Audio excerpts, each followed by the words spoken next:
This episode of the CyberWire is made possible in part by SpyCloud. Stolen data circulating on the criminal underground is fuel for data breaches, account takeover, ransomware attacks, and online fraud. Your biggest security risk might be a breach or malware infection outside of your control that leaks the data of your users. SpyCloud constantly recaptures and analyzes new data from the criminal underground, powering solutions that proactively protect over 2 billion employees and consumers worldwide.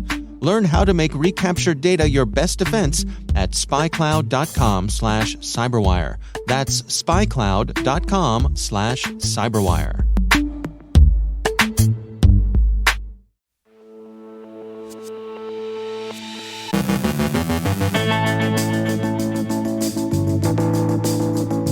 A look at cyber operations in the hybrid war, C3 and electronic warfare. The Republic of the Marshall Islands suffers rolling DDoS attacks. Okta gives a detailed account of its experience with the Lapsus Group. Lapsus is under the law enforcement microscope. The FCC sanctions Kaspersky. Malek Ben Salem from Accenture on getting full potential from deception systems. Our guest is Scasny of Blueshift Cybersecurity with remote workforce security concerns. And CISA adds to its Known Exploited Vulnerabilities Catalog.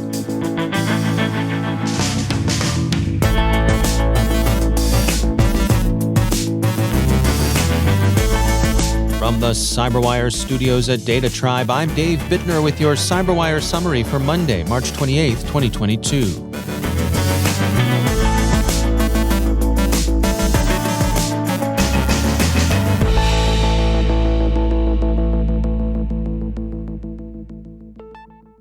Western governments continue to warn that Russian cyber attacks remain a real possibility and that organizations should prepare to defend themselves. CISA Director Jen Easterly put it this way to CNN over the weekend.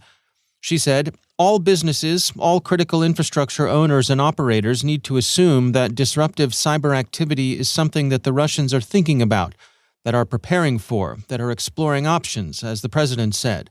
"That's why we are so focused on making sure that everybody understands the potential for this disruptive cyber activity.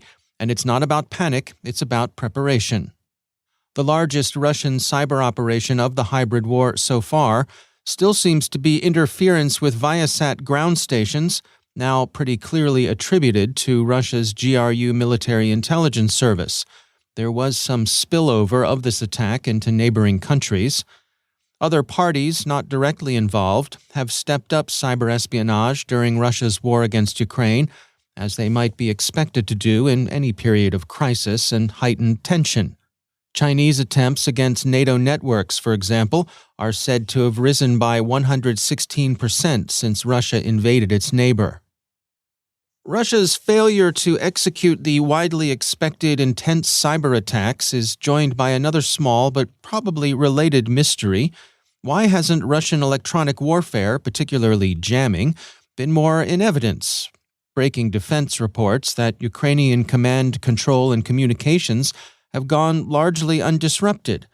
Why that's so isn't entirely clear, but the matter is less mysterious than Russia's failure to engage in widespread cyber attacks against Ukrainian infrastructure. Among the possible reasons, which aren't mutually exclusive, for a lack of jamming are concern that jamming Ukrainian comms would also interfere with Russian comms. Both armies use common or adjacent portions of the electromagnetic spectrum, and jamming must be highly directional to avoid interfering with one's own forces. Such directional jamming might not be feasible when opposing forces interpenetrate one another to the extent seen in Ukraine. They may not want to interfere with cellular communications when both sides are using them. There may be a desire to continue to monitor enemy communications because intercepting them is yielding valuable intelligence. There may be resistance of some Ukrainian tactical communications to jamming. Some of the sources Breaking Defense talked to think that Ukraine may have received enough jam-resistant radios from the West to give Russian electronic warfare units difficulties. And finally, simple combat failure. This seems unlikely since Russian electronic warfare capabilities have for decades been highly regarded, but it's a possibility, especially given the extent of the combat failures on display elsewhere. In a related problem, the Washington Post reports that Russian units are apparently making extensive use of insecure tactical communications, which has enabled Ukrainian forces to collect against and target Russian formations. Last Wednesday, Internet service on the Republic of the Marshall Islands began to sustain rolling distributed denial of service attacks. RNZ reports that home, business, and government DSL and dedicated lines, as well as mobile 4G services, became intermittent or non-functional, forcing the National Telecommunications Authority to repeatedly issue messages updating customers about intermittent disruptions and urgent maintenance needed to restore service. By Friday, the NTA had concluded they were under DDoS attack. NTA CEO Tommy Kitchener Jr. said, "After several days, it became apparent that NTA systems were shutting down as the result of a large-scale distributed denial of service attack. The attackers and their motives remain unknown, although Mr. Kitchener speculates that Russia might be a suspect. Why Russia would have any interest in meddling with Internet service in the Marshalls is unclear. In any case, recent reports indicate the attacks are over and service has been restored to normal." Okta has published a detailed timeline of the attack it sustained in January from the Lapsus Group. The company traced the incident to a compromised account belonging to a Cytel employee, and the company also acknowledged that it was a mistake to have delayed notification of its own customers. Okta's statement said, "We want to acknowledge that we made a mistake," explaining that they didn't initially recognize the extent of the issue. "At that time, we didn't recognize that there was a risk to Okta and our customers. We should have more actively and forcefully compelled information from Cytel. Had they realized the extent of the threat," Okta said, "they would have made a different decision." Several arrests have been made in the Lapsus case. They're all teenagers, and the case indicates the degree of damage relatively inexperienced attackers can work. Gizmodo over the weekend took a look at a paradoxical criminal operation that took advantage of weaknesses in their targets, which were by no means amateurish, bereft, or ill-prepared organizations, and caused considerable disruption to their operations.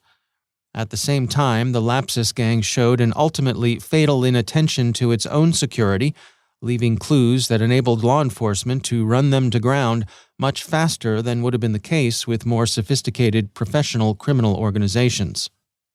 The U.S. Federal Communications Commission has added Kaspersky to its list of communications service and equipment providers who pose a threat to U.S. national security, Reuters reports. U.S. concerns derive from Kaspersky's obligation under Russian law to provide certain kinds of cooperation with the Russian government. Kaspersky's official statement Friday deplored the FCC's action as unconstitutional and baseless, adding, "Kaspersky will continue to assure its partners and customers on the quality and integrity of its products and remains ready to cooperate with U.S. government agencies to address the FCC's and any other regulatory agency's concerns."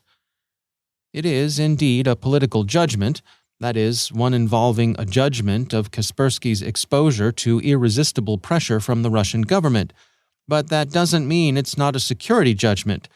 In this case, the ultimate threat isn't Kaspersky's code or its behavior, but rather its awkward position with respect to the Kremlin. And finally, the U.S. Cybersecurity and Infrastructure Security Agency has added 66 entries to its Known Exploited Vulnerabilities Catalog. If you're responsible for a U.S. federal civilian agency, take note, your organization is expected to remediate each vulnerability by the deadline specified in the catalog.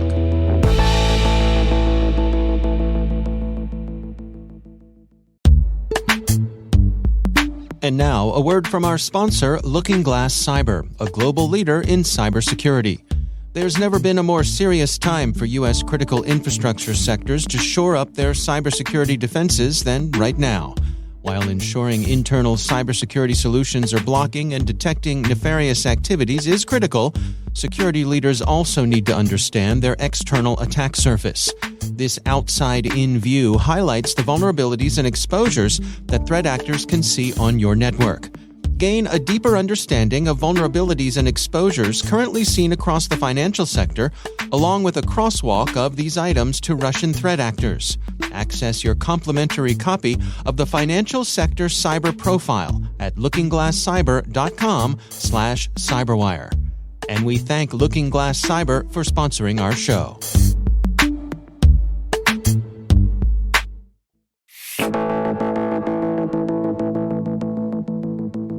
As we've settled into the new normal, with many workers connecting remotely from home networks into work networks, the traditional ways of achieving visibility aren't necessarily cut and dry. Greg Scasny is CEO at Blueshift Cybersecurity, and I spoke with him about the growing spectrum of monitoring options available to security teams. There are all kinds of telemetry agents, and I won't mention any by name, but there are telemetry agents you can put on equipment to watch what's happening, right, and pipe that into your SOC or your MSSP.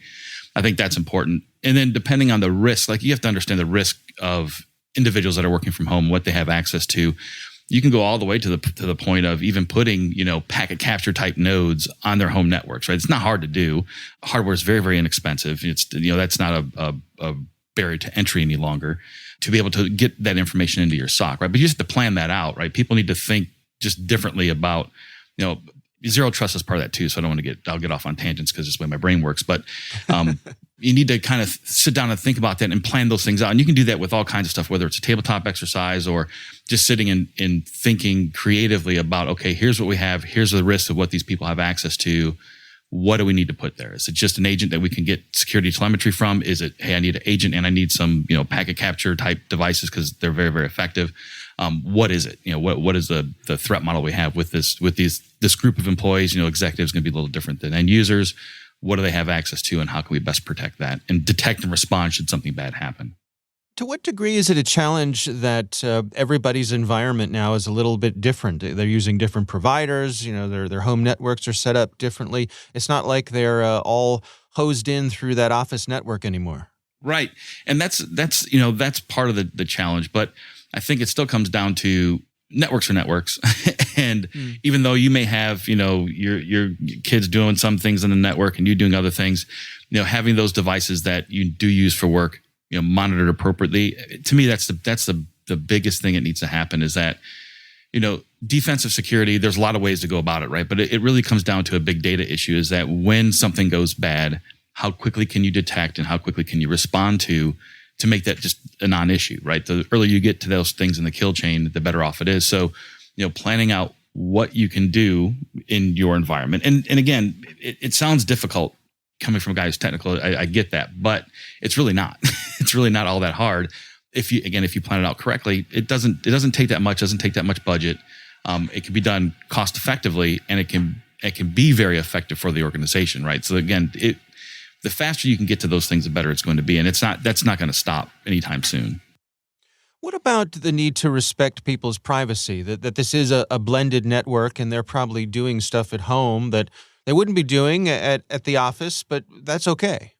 Yeah, but those things are risky too, right? So depending on what those things are, and I won't get into things that we detect, but you do have to kind of blend that, things that I think there are things you can do, right? I think there are things you can do like not breaking SSL and things like that while that does give you good security telemetry, they get you on the fence of, okay, that privacy piece that you just don't want to step on. So you have to come up with strategies to be able to utilize technology, and it's out there, to not trample on people's privacy, but still give you the telemetry that you need from a defensive standpoint to be able to detect and respond to alerts and events that happen when you're accessing corporate data.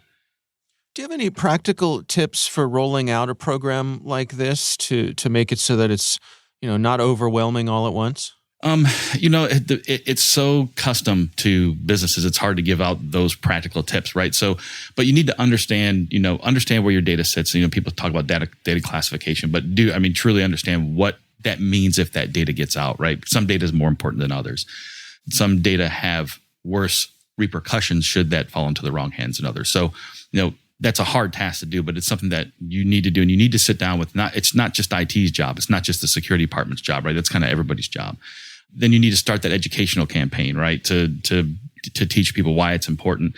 And then the very last thing you need to do is implement the technology, right? So, and I'm a tech guy, right? And I sell technology solutions, and people need to realize that technology is that last step, right? The people in the process need to come first.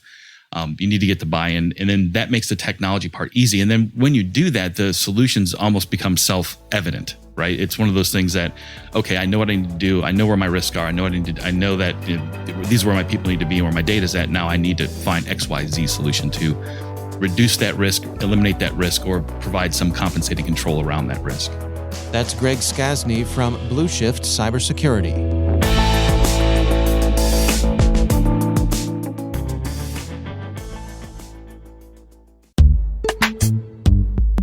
And now, a word from our sponsor, Axonius. As IT and security pros, we can all agree on two things. Complexity is increasing, and traditional asset inventory approaches no longer cut it. The only path forward? Challenging what we think we know. That means saying goodbye to the old way of doing things and saying hello to Axonius. The Axonius Cybersecurity Asset Management Platform correlates asset data from existing solutions to provide an always up-to-date inventory, uncovers gaps, and automates action. Axonius gives IT and security teams the confidence to control complexity by mitigating threats, navigating risk, decreasing incidents, and informing business-level strategy, all while eliminating manual, repetitive tasks. Visit axonius.com/cyberwire-complexity to learn more and try it free. That's axonius.com/cyberwire-complexity.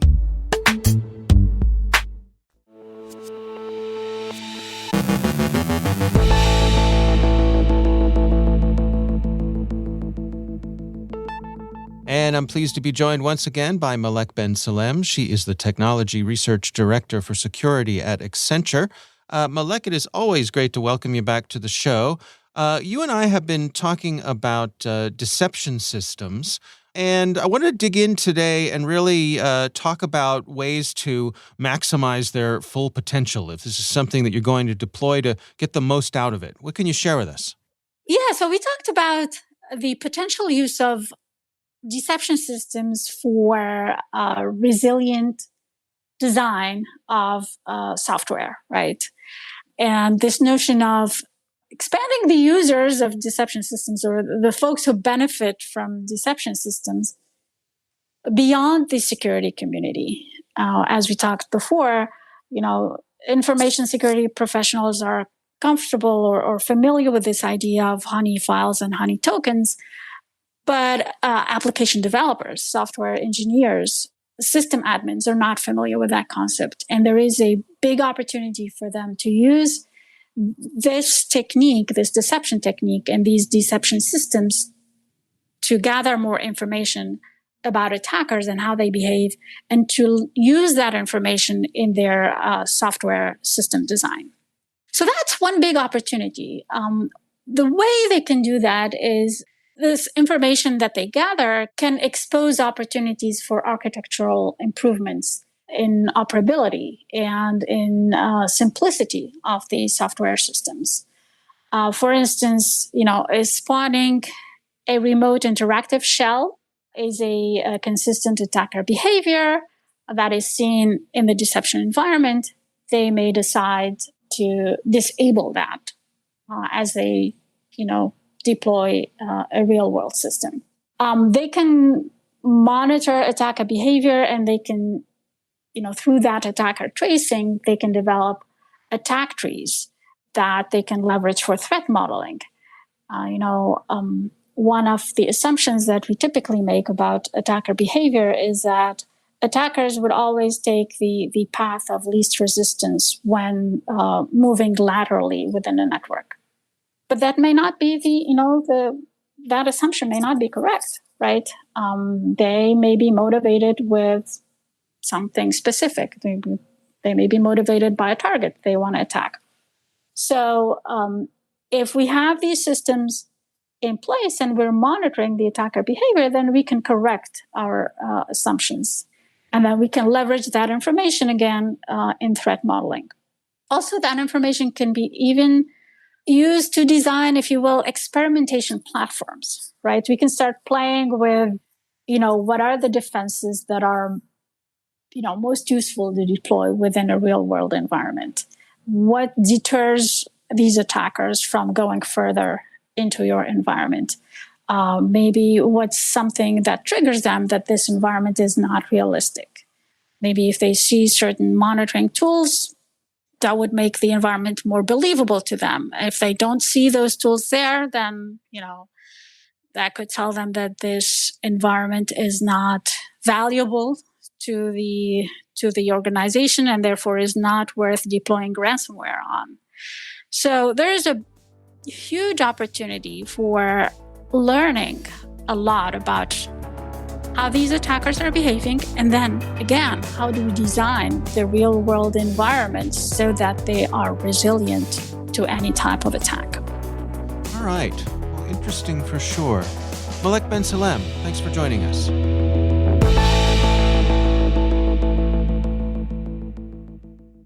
Thanks to all of our sponsors for making the CyberWire possible, especially our supporting sponsor, PlexTrack. Boost your team's efficiency and cut reporting time in half. Visit plextrack.com, the CyberWire, to learn more.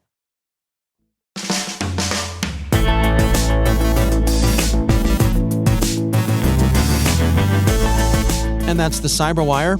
For links to all of today's stories, check out our daily briefing at thecyberwire.com. Don't forget to check out the Grumpy Old Geeks podcast, where I contribute to a regular segment called Security. I join Jason and Brian on their show for a lively discussion of the latest security news every week. You can find Grumpy Old Geeks where all the fine podcasts are listed. The CyberWire podcast is proudly produced in Maryland out of the startup studios of Data Tribe, where they're co-building the next generation of cybersecurity teams and technologies. Our amazing CyberWire team is Liz Irvin, Elliot Peltzman, Trey Hester, Brandon Karpf, Eliana White, Puru Prakash, Justin Sabi, Tim Nodar, Joe Kerrigan, Carol Terrio, Ben Yellen, Nick Valecki, Gina Johnson, Bennett Moe, Chris Russell, John Petrick, Jennifer Iben, Rick Howard, Peter Kilpie, and I'm Dave Bittner.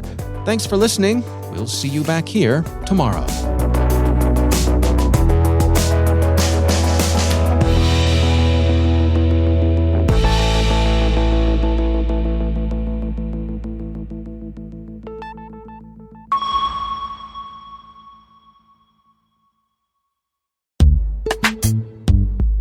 And now, a word from our sponsor, Invicti. Your organization is building and updating business-critical web applications faster than ever, and with so much pressure to move fast, you may find yourself making trade-offs between innovation and security. Now you can build fast without sacrificing security, thanks to Invicti. Invicti is the application security platform that helps your dev, sec, and ops teams work together to secure every website, web app, and API, even if you have thousands. With unparalleled accuracy and automation, Invicti scales like no other AppSec solution. And with more than 50 integrations, Invicti slides into your workflows more smoothly than any other platform. Now you can innovate as fast as you want without compromising on security. Discover why many of the world's largest organizations innovate securely with Invicti. Visit i.invicti.com/cyberwire. And we thank Invicti for sponsoring our show.